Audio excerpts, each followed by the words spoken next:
Assalamualaikum warahmatullahi wabarakatuh. Alhamdulillahirabbil alamin wassalatu wassalamu ala asrofil wa ala al muslim wa ala alihi washabihi ajmain amma ba'du. Sampurasun. Simkuring puji sareng syukur kasanggakeun ka Gusti anu Maha Agung, suci kalayanan widi mantena urang tiasa riung mumplung paamprok jonghok.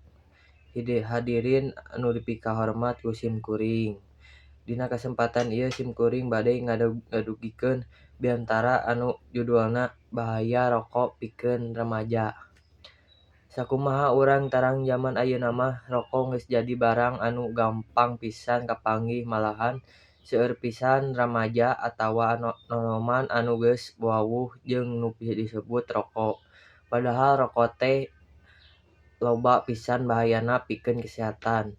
Nu sabab kitu hayu urang jaga kesehatan awak sorangan, ulah gampang katarik atawa gampang dipangaruh ku babaturan anu pangjuru ngarokok. Janten remaja anu sehat, pinter, sarta boga masa depan caang.